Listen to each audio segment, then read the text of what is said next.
It is only one evening. Then watch who you left below. 200 guests climbed the marble staircase to attend the Duke's winter ball. His wife remained below. Duchess Amelia Fairmorn had asked for only one change, that the celebration be moved to a room her chair could enter. Her husband called it impossible. His mother called it tradition. So while music filled the ballroom above her, Amelia opened the forgotten doors downstairs to everyone the aristocracy had refused to invite. By midnight, half the Duke's guests had abandoned his ball. And a royal carriage had stopped at his wife's door. 2 years earlier, Amelia had loved the great staircase at Fairmorn Hall. One hand resting on the polished rail while Edmund waited beneath the chandeliers. Later, during their first winter together, they had danced until dawn in the ballroom above it. Then a carriage overturned on an icy road. Amelia survived, but the injury to her spine left her unable to walk. After months of pain and failed treatments, she returned to Fairmorn Hall in a specially designed wheeled chair. The doctors called her fortunate. Society called her tragic. He arranged servants to carry her over thresholds, hired men to lift her chair into carriages, and insisted that someone accompany her everywhere. He believed these things proved devotion. Amelia understood the kindness behind them. She also understood the quiet cruelty of living in a home where every important room required another person's strength before she could enter. For nearly a year, she had asked for alterations: a wider doorway near the eastern entrance, a gradual ramp beside the garden steps, a mechanical lift near the old service staircase. Most importantly, she wanted the unused ground floor ballroom restored so formal gatherings could include guests who could not climb to the upper floor. Each request was delayed. Lord Charles, Edmund's older brother and financial manager, claimed stonework had become too expensive. Dowager Duchess Beatrice insisted the ancient structure could not be disturbed. Edmund promised the changes would happen after the harvest, after Parliament, after winter. Then his mother announced the Fairmorn Winter Ball. It would be the grandest event held at the estate since Amelia's accident, and the first occasion on which she was expected to resume her duties as Duchess. Amelia examined the plans in Edmund's study. The old ballroom could be ready in 3 weeks, she said. The floor needs polishing, the curtains need replacing, but the room is large enough. Edmund remained behind his desk. The musicians have already been placed upstairs. They can be moved. The invitations name the state ballroom. The guests are unlikely to refuse entry because they walked through a different door. A tired expression crossed his face. My mother has supervised this event for 30 years. She will see the change as a public rejection of everything she has preserved. Amelia rested her hands upon the wheels of her chair. And what will holding it upstairs achieve? He came around the desk and knelt beside her. I will have 4 footmen carry you. No one will think less of you, I promise. Amelia, I am your wife, Edmund. I will not enter my own ballroom as luggage. He flinched at the word, but his answer did not change. The ball remained upstairs. In the days before the event, Amelia watched servants carry flowers, silver, and wine. Beatrice appointed Lady Cecily Harrow to receive guests beside Edmund, explaining that Amelia would find the duties too exhausting. Cecily was young, elegant, and visibly pleased by the distinction. You must not feel displaced, she told Amelia while inspecting the decorations. Everyone understands your limitations. Amelia met her sympathetic smile. How generous of everyone to understand them without asking me. On the night of the ball, Amelia wore a midnight blue gown with silver embroidery. Her maid arranged her hair, fastened a sapphire at her throat, and placed a soft blanket across her knees against the winter chill. She waited in the entrance hall beside the staircase. Guests arrived beneath a blaze of candlelight. Some greeted her warmly before climbing past. Others gave her the lowered voice reserved for illness and funerals. How brave of you to come down. You look remarkably well. I hope the music above does not disturb your rest. Each remark reminded her that they did not expect her to attend her own celebration. They expected her to be displayed briefly, admired for endurance, and then removed. Edmund appeared at the foot of the staircase in formal black evening clothes. For one fragile moment, Amelia hoped he had changed his mind. Instead, he gestured toward 4 waiting footmen. They are ready. That's easy to say when every room opens for you. Music began above them.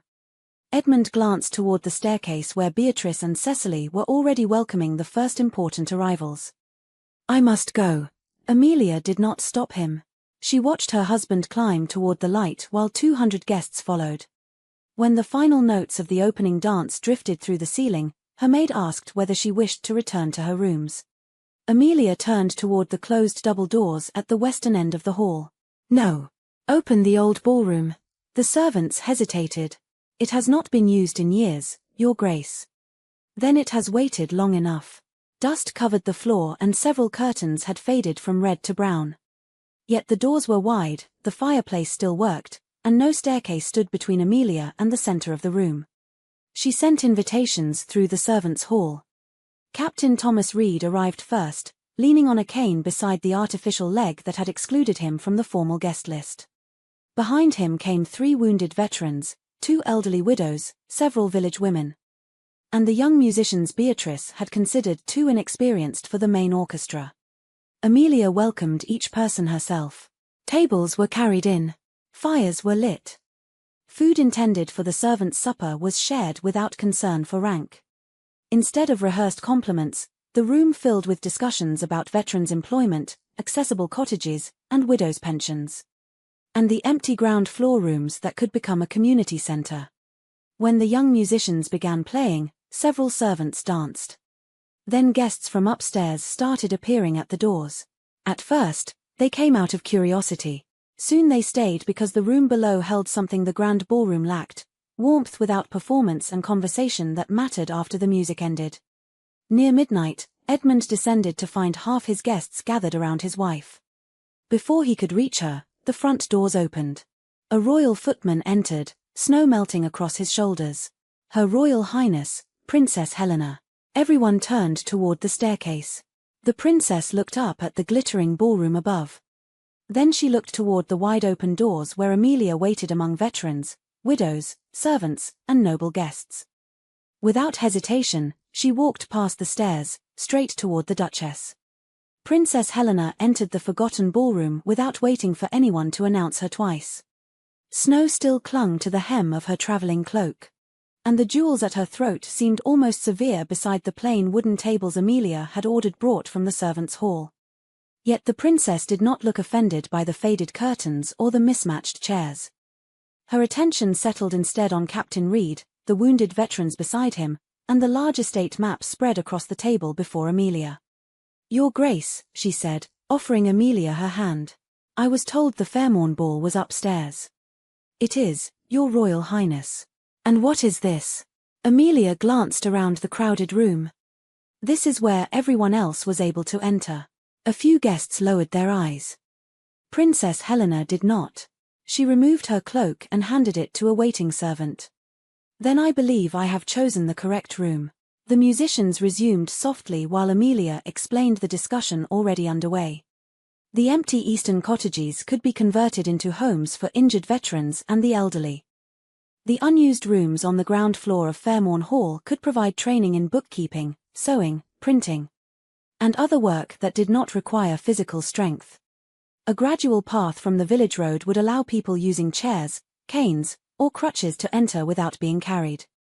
Captain Reed placed a rough architectural sketch beside the map. "The plans are practical," he said. "We have men willing to provide the labor. What we lack is permission." Princess Helena studied the design carefully. She had spent years supporting military hospitals and knew how many wounded men returned home only to discover that the country praising their sacrifice had built no place for them afterward. "This is more than a charity proposal," she observed. "It could become a model for other estates." "That was my hope," Amelia replied. "Then why has nothing been built?" The question quieted the room. Amelia could have blamed her mother-in-law. She could have named Charles or publicly exposed Edmund's endless delays. Instead, she answered with measured honesty. "A budget was approved nearly a year ago. I was repeatedly informed that rising material costs made the work impossible." Princess Helena looked toward the ballroom doors. Impossible is often a word used by those who do not wish to explain their priorities. Before Amelia could respond, Edmund appeared in the doorway. He had abandoned the glittering room above to find nearly half his guests gathered around his wife. Lady Cecily stood a short distance behind him, her earlier satisfaction replaced by uncertainty. The Dowager Duchess had not come down at all. Edmund approached Princess Helena and bowed. "Your Royal Highness, we had expected to receive you upstairs. I was received perfectly well here. The state ballroom has been prepared in your honor." The princess gestured toward the plans on the table. "Your wife appears to have prepared something of greater value." Several guests turned away to hide their reactions. Edmund's expression remained controlled, but Amelia recognized the tension in his jaw. Princess Helena asked Captain Reed to continue explaining the veterans' housing proposal. Within minutes, the discussion resumed around Edmund as though he were merely another latecomer. Amelia watched him listen. At first, embarrassment dominated his face. Then came surprise as he realized how much work had already been completed without his knowledge.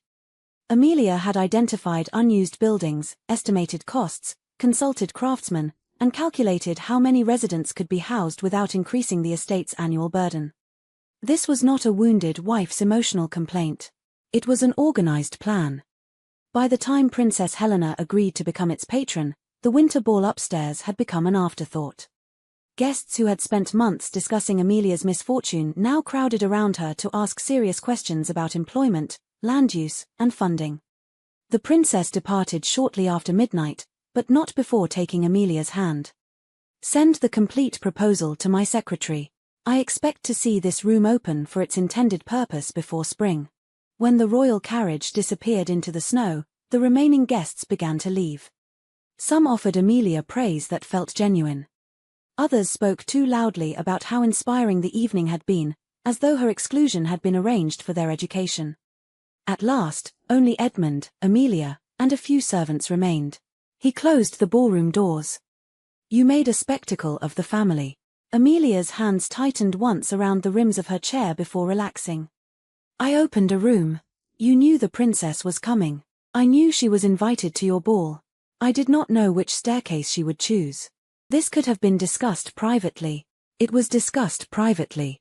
For nearly a year, Edmund looked at the faded curtains and scratched floor. "You turned one difficult evening into an accusation against the entire household." "I didn't empty your ballroom, Edmund. You built one half your guests couldn't enter." "That's unfair." "No. Unfair was being asked to smile beneath a staircase while another woman stood beside my husband as hostess." His anger faltered. "Cecily was assisting my mother. Nothing more. She received your guests. She stood at your side. She entered the room your wife was told could not be changed. I was trying to protect you." Amelia looked at him steadily. "From what? From their attention? Their questions? Their pity? You weren't protecting me from their eyes. You were protecting yourself from their questions." Silence followed them into Edmund's study. He poured brandy but did not drink it. Amelia remained near the desk where she had first proposed moving the ball weeks earlier. "Show me the accounts," she said. "For the ball. For the renovations." Edmund hesitated. "Charles manages those funds. Then ask him for the records. It is after midnight. The staircase has existed for 300 years. I believe it can survive until morning while we discuss why the money intended to change it has disappeared." Edmund summoned his secretary. Within an hour, several ledgers and financial reports were placed before them. The documents appeared orderly. Lord Charles had recorded rising stone prices, labor shortages, engineering consultations, and repeated deposits paid to specialist builders. Edmund pointed to the entries. "You see, the work was delayed, not abandoned." Amelia turned the ledger toward herself. "Who is Mr. Samuel Doring?" "A mechanical engineer according to Charles. He received £3,000 to design the lifting platform." "Yes. Where is the design?" Edmund searched through the papers. There was no drawing, contract, or correspondence. Amelia checked another entry. A company called Northern Masonry Works had received payment for widening the eastern entrance, yet no survey had ever been conducted. The listed office address belonged to an abandoned warehouse. A quiet knock sounded at the study door. Lady Cecily stood outside, pale and still wearing her ballroom gown. "I believe I have something that belongs here." She entered and placed a folded invoice before Amelia. "I saw it in the Dowager Duchess's writing desk 2 weeks ago. Her Grace asked me to copy the supplier's name onto several invitations because she wished the handwriting to appear different." Edmund unfolded the paper. It claimed that a costly mechanical lift had been completed and installed at Fairmorn Hall 6 months earlier. They all knew no such lift existed. At the bottom appeared Beatrice's approval and Charles's signature. Further examination revealed transfers from the renovation account into the winter ball budget. Thousands had paid for imported flowers, musicians, wine, and repairs to the upper ballroom. Several other withdrawals had gone into an account controlled personally by Charles. Edmund's face changed as each entry appeared. This cannot be right. Amelia opened the annual summary. His own signature rested beneath the false figures. "You approved it. Charles told me the totals had been verified. And you believed him. He is my brother. And I am your wife." The words landed more heavily than an accusation. By dawn, they had uncovered enough to understand the shape of the deception. Money had been allocated. Contractors had been invented. Reports had been falsified. The family had not lacked the resources to make Fairmorn Hall accessible. They had simply spent those resources elsewhere. Amelia placed the forged invoice before her husband. "You told me the house could not change." Then she turned the ledger toward him, revealing the money paid for chandeliers, flowers, and one glorious evening in a room she could not enter. "The truth is that your family decided I was not worth changing it for." By noon, Lord Charles knew the accounts had been opened. Before Edmund could summon him, Charles sent letters to every member of the Fairmorn Estate Council, warning that the Duchess had become emotionally unstable and intended to seize control of the family finances. He described the events of the previous evening as a public attack upon Fairmorn tradition. He claimed Amelia had exploited Princess Helena's sympathy, embarrassed the Duke before his guests, and encouraged servants to abandon their duties. By afternoon, the servants were whispering that Amelia would soon be removed from all official responsibilities. Dowager Duchess Beatrice did nothing to silence the rumors. Instead, she entered Edmund's study without knocking and found him surrounded by ledgers, invoices, and letters from companies that did not exist. "You have allowed your wife to turn a domestic disagreement into a scandal," she said. Edmund did not rise. Charles transferred money from the renovation account into his personal holdings. Charles preserved this family when expenses became difficult. He stole. Beatrice's expression remained composed. "Do not use such an ugly word for necessary decisions. The money was intended for Amelia's access to this house. The money belonged to Fairmorn. It was approved for a specific purpose. And we used it to maintain Fairmont's standing. Last night's ball reminded society that this family remains influential despite your wife's unfortunate condition." Edmund looked at his mother as though seeing her clearly for the first time. "You left my wife beneath a staircase and called it influence. I prevented the entire household from being redesigned around one person. One person. Do not pretend you have never resented it," Beatrice replied. "The chair. The delays. The constant arrangements. You had a wife who danced beside you, and now every doorway has become a negotiation." Edmund stood so abruptly that his chair struck the floor behind him. "Leave." For the first time, Beatrice appeared startled. "The council meets tomorrow morning," she warned. "Charles will ask them to appoint Cecily as acting mistress of the household. If you oppose him publicly, every account will be scrutinized and every newspaper will find out what happened. Then they will learn." His mother's eyes hardened. "You would ruin your brother and disgrace your name for a woman who has already made you appear weak." Edmund opened the study door. "I looked weak because I was weak." Beatrice left without another word. The council meeting was scheduled for 11 o'clock in the upper state room. Charles had chosen the location deliberately. When Edmund ordered the meeting moved downstairs, his brother refused, arguing that the council had gathered in that room for generations. Several older members supported him, insisting that formal business could not be disrupted by personal inconvenience. Amelia received the decision while seated in the old ballroom, reviewing copies of the false invoices with Captain Reed. "They expect you not to attend," he said. "They are counting on it." A local engineer named Mr. Hale unfolded an old architectural plan of Fairmorn Hall. Near the western wall, he pointed to a narrow service passage leading to a small freight platform once used to carry trunks and coal between floors. The platform is unsafe, he explained, but the passage reaches the council corridor. With 6 men and a reinforced board, we could lift the chair through the final section. Captain Reed frowned. It will not be comfortable. Amelia placed her hand on the drawing. Neither is being discussed in a room chosen to keep me outside. At 11, Charles stood before the assembled council and began presenting his case. He spoke of stability, tradition, and the dangers of allowing private emotion to determine estate policy. Cecily sat near Beatrice, visibly tense. Edmund occupied the head of the table, but Charles behaved as though authority had already shifted. My sister-in-law deserves compassion, Charles said. However, compassion must not be confused with competence. Her recent behavior suggests that the burdens of public responsibility have become too great. The doors opened behind him. Every man in the room turned. Hale, 2 veterans, and the estate clerk carrying 3 boxes of financial records. Dust marked the hem of her dark blue gown. One wheel bore a fresh scrape from the narrow passage. She did not apologize for her appearance. Charles stared at her. How did you enter this room? Amelia moved to the empty place beside Edmund. Through the route used for coal and luggage. It appears those were considered more important than your Duchess when the house was designed. Several council members looked down. Charles recovered quickly. This interruption proves my point. You have transformed a financial discussion into a performance centered upon your condition. My condition did not falsify invoices.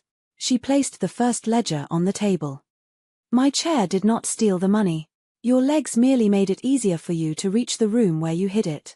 Silence followed as Amelia presented the evidence with the same precision she had used when explaining the community project to Princess Helena. She identified the invented contractors, the transferred funds, the false mechanical lift, and the payments made into Charles's private account. Mr. Hale confirmed that no legitimate engineer had been commissioned.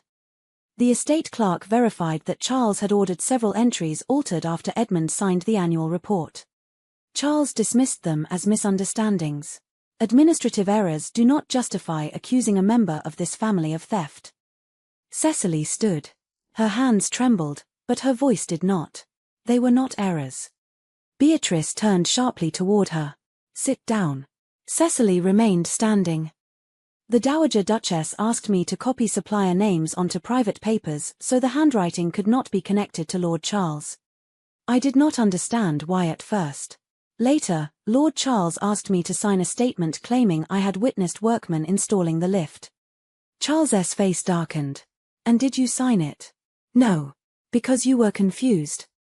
Because there was no lift. Cecily placed the unsigned statement before the council. I was promised authority over the household if I helped prove Duchess Amelia was no longer capable of fulfilling her position. Beatrice spoke with cold contempt. You will destroy your prospects over the complaints of a woman who cannot even enter a room without assistance. Cecily looked at Amelia. No. I am ending my prospects with people who believed that made her easier to erase. Edmund rose. Until that moment, Amelia had not known whether he would speak as her husband or as the Duke of Fairmorn. He faced the council. My brother is removed from all financial authority effective immediately. Every estate account will be placed under independent audit. The renovation and community project will be governed by a council chaired by Duchess Amelia with representatives selected by the veterans, tenants, and village residents it is intended to serve. Charles laughed bitterly. You cannot place the estate in her hands. I am not placing it in her hands. I am acknowledging that she has already done more to protect it than either of us. Edmund then looked around the table. I signed reports I did not read because trusting my brother was convenient. I dismissed my wife's requests because confronting my family was uncomfortable. I told myself I was preserving peace when in truth I was asking Amelia to bear every consequence of my silence. Beatrice rose. You will tear this family apart over a staircase. Edmund met her eyes. This was never about one staircase. It was about deciding who was allowed to belong in this house. At his order, the estate constable entered. Charles was escorted away pending formal charges of fraud and embezzlement. Beatrice was stripped of all authority over household funds and seals. No one attempted to stop Edmund. After the council dispersed, he approached Amelia in the corridor. "I have ordered your rooms prepared beside mine again." She looked at him for a long moment. "You believe one honest morning restores what happened over 2 years?" "No." "Then do not behave as though defending me once has returned us to the marriage we had." "I want to repair it." "So do I," Amelia said. "But repair is not the same as returning." She told him she would move temporarily into the garden house, a small residence with a level entrance that had once belonged to Edmund's aunt. From there she would continue the community project without interference from Beatrice or the main household. Edmund's face tightened. "Amelia, I stood before them." "You did." "I chose you." "No, Edmund. Today you finally refused to choose against me." The distinction left him silent. She placed her hands upon the wheels of her chair. "You opened the door because the evidence left you no honorable alternative.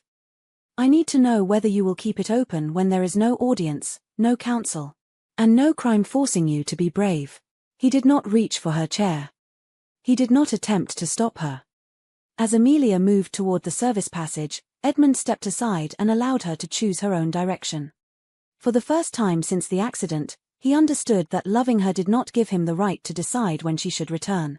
6 months later, the marble staircase at Fairmorn Hall remained exactly where it had stood for 300 years. But it no longer decided who belonged in the house. He had the eastern entrance widened and rebuilt at a gentle incline, allowing Amelia, elderly tenants, wounded veterans, and servants carrying heavy loads to enter through the same doors used by every honored guest. The narrow service passage was closed. No one would again be expected to enter Fairmorn Hall by the route once reserved for coal and luggage. A mechanical platform was installed beside the main staircase, but Edmund did not present it as a gift to his wife. The plans were reviewed by Amelia, Captain Reed, Mr. When Amelia rejected the first design because it required assistance from a servant, Edmund ordered it redesigned without complaint. The old ballroom downstairs became Fairmorn Hall's principal public room. Its faded curtains were replaced, but its doors remained wide. The polished floor had enough space for chairs, canes, and artificial limbs. Meetings once held in upper chambers were moved there permanently, not merely when Amelia attended. Edmund funded the work by selling a collection of ceremonial silver and several paintings his mother had insisted were essential to the family's dignity. When Beatrice heard, she sent him a furious letter from her house in Bath. He did not answer it. The independent audit revealed that Charles had stolen far more than the first ledgers suggested. He was convicted of fraud and forgery, while the money recovered from his holdings was returned to the renovation fund. Edmund replaced the old estate council with a broader governing board. Amelia served as chair, but she did not hold absolute authority. Veterans, tenants, village tradeswomen, and elderly residents were given permanent seats. The new community center opened in 3 of the unused ground floor rooms. Captain Reed supervised employment training for injured soldiers. Widows learned bookkeeping and printing. Craftsmen designed practical furniture and mobility aids at prices ordinary families could afford. Amelia continued living in the garden house throughout the construction. Edmund never asked her when she intended to return. Once a week, he sent her reports containing costs, delays, complaints, and proposed decisions. There were no flowers tucked between the pages and no declarations designed to force forgiveness. When she disagreed with a plan, he revised it. When she requested an explanation, he provided one. When they met, he did not stand behind her chair or place his hands upon it without asking. He learned that assistance offered without permission could become another form of control. Change, Amelia discovered, was rarely dramatic. It appeared in the moments when no guests were watching. On the morning of the center's opening, carriages filled the drive before noon. Princess Helena returned as its royal patron, accompanied by representatives from hospitals and estates interested in repeating Amelia's model elsewhere. The guests entered through one broad doorway. A duchess in a wheelchair arrived beside an elderly widow. A decorated colonel walked slowly with 2 canes. Village children ran ahead of their grandparents while servants and noblemen crossed the same threshold without being directed toward separate entrances. There were no side doors for the inconvenient. Amelia wore a deep sapphire gown with silver embroidery. Edmund waited inside the entrance hall, but he did not approach until she looked toward him. "May I?" he asked, gesturing toward the ribbon stretched across the doors of the new ballroom. Amelia handed him one side while she held the other. They cut it together. Applause followed them into the room. Edmund made no speech praising his own generosity. Instead, he introduced Captain Reed, Mr. Hale, Cecily, and the village representatives who had shaped the project. Cecily had refused Beatrice's attempt to restore her social prospects through another arranged match. She now managed the center's correspondence and had become an outspoken advocate for women pressured to sign. "Your Grace, I believe Fairmorn has finally become worthy of its Duchess." Amelia glanced toward Edmund. He did not accept the compliment as though it belonged to him. "That is what we are trying to earn," he said. After the guests departed, music continued softly in the ballroom. Amelia remained near the center of the floor, studying the wide space that had once been dismissed as secondary. Edmund approached her alone. "I once believed loving you meant finding enough men to carry you wherever this house refused to let you go." Amelia looked up at him. "And now I understand that the house was the thing that needed to move." He did not kneel. He did not produce a ring or ask her to forget what had happened. Instead, he placed a legal document on the table beside her. It confirmed Amelia's independent control of the garden house, her permanent authority over the community trust, and equal approval rights over all major estate decisions. "In that marriage, I called you beloved while expecting you to live according to my convenience." Amelia read the final page. "And when your family objects again, they may object from outside our door. And when I disagree with you, I will assume you have a reason before I assume you are difficult." A small smile touched her mouth. "You have learned carefully. I had an excellent teacher. You had a patient wife." His expression turned serious. "Too patient." Amelia placed her fingers in his. Edmund walked beside her while she guided her chair through a slow turn across the polished floor. He did not pull her, direct her, or attempt to make the dance resemble what they had once done. They found a new rhythm.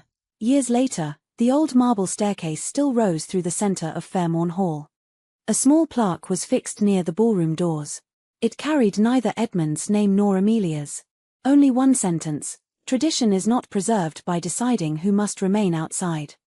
Edmund had once hosted a ball above his wife and asked her to accept staying below. In the end, he did not bring Amelia into his world. He helped create one that could meet her where she was.